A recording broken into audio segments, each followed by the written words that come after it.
Welcome to Falcon Computer academy.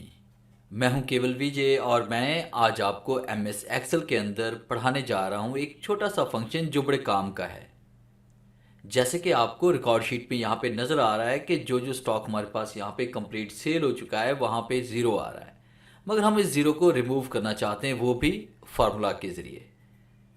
तो आज के लेक्चर में हम ये पढ़ने वाले हैं कि हम ज़ीरो को किस तरह से रिमूव कर सकते हैं कि अगर हमारे पास स्टॉक यहाँ पे कंप्लीट सेल हो जाता है और वहाँ पे ज़ीरो ना आए बल्कि वहाँ पे ब्लैंक सेल ही आना चाहिए। तो लेक्चर स्टार्ट करने से पहले हम हमेशा की तरह यही कहूँगा, अगर आज की इस वीडियो से कुछ आप सीख पाएँ, कुछ आप न्यू लर्न कर पाएँ तो इस वीडियो को लाइक और शेयर ज़रूर कर दीजिएगा। तो स्टार्ट करते हैं आज का लेक्चर। तो इस तरह से आपने एक शीट क्रिएट कर लेनी है इस फॉर्मूले की प्रैक्टिस करने के लिए, और मैं इस डाटा को यहाँ से रिमूव कर लेता हूँ।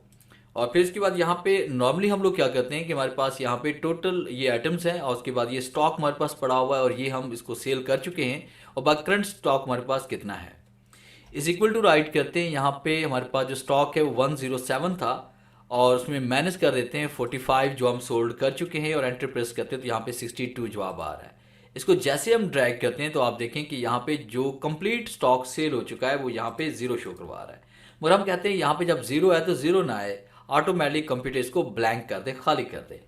तो इसके लिए हमने क्या करना है, एक छोटा सा फॉर्मूला यहाँ पे राइट करेंगे इफ़ का, इज इक्वल टू राइट करना है आपने, इफ़ टाइप करेंगे, ब्रैकेट स्टार्ट करेंगे और उसके बाद आपने स्टॉक पे क्लिक करना है, जो टोटल स्टॉक हमारे पास था इसे माइनस कर देंगे हम यहाँ पे 45 को, यानी जो सोल्ड हो चुका है। उसके बाद फिर आपने इज इक्वल टू राइट करना है और यहाँ पे आप कहेंगे अगर बराबर हो जाए ज़ीरो के तो कंप्यूटर क्या करे, कॉमा, इन्वर्ट कॉमा और कॉमा, कि उसको खाली छोड़ दे अगर ये बराबर हो जाए ज़ीरो के। अगर ज़ीरो के बराबर नहीं होता तो वो क्या करे, 107 यानी स्टॉक में से माइनस कर दे किसको, 45 को, और उसके बाद ब्रैकेट क्लोज, और जैसे हम एंटर प्रेस करते हैं तो जवाब आ चुका है। और उसे जैसे हम ड्रैग करेंगे तो आप देखें जहाँ जहाँ ज़ीरो आ रहा था वहाँ पे ये सेल खाली है हमारे पास।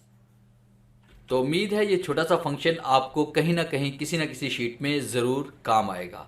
वीडियो अच्छी लगी है तो इसे लाइक कीजिए और अपने दोस्तों के साथ शेयर कीजिए। मिलते हैं हम नेक्स्ट लेक्चर में, तब तक के लिए गुड बाय।